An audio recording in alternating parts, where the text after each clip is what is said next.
"911, what's your emergency?" I'd like to report a crime. "Tell me where you are and what's going on."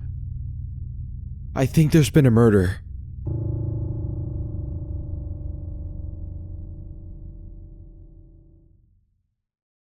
If there's a way out of this that I haven't already thought of, I might be dead by the time the light bulb goes off. I have some serious doubts about the head on my shoulders after the encounter I had tonight. Maybe I'm not thinking clearly. Perhaps it's the beer doing the talking for me, but something's not right. Even if I grant that, yes, I did have a fair bit to drink, I can't justify this tingling dread rolling up my spine. My attempts at critical thought are all but futile against the creeping reminder. If I was a religious man, I would pray. Doesn't comfort me much either.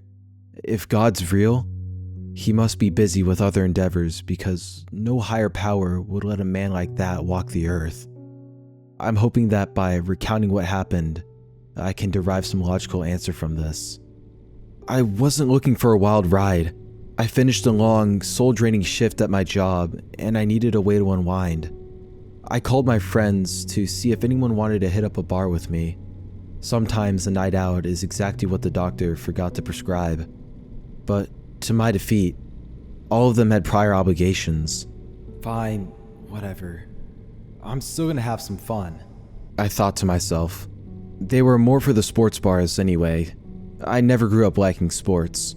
Music took up far more of my attention.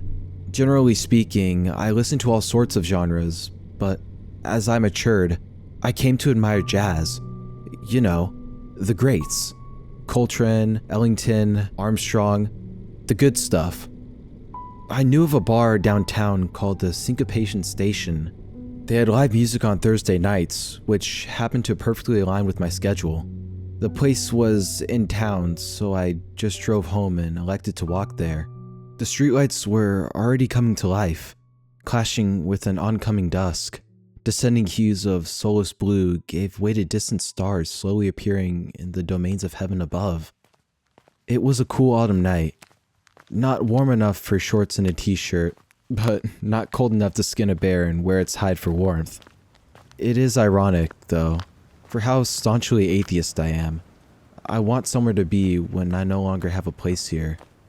If that takes the shape of pearly gates, I would gladly fall to my knees.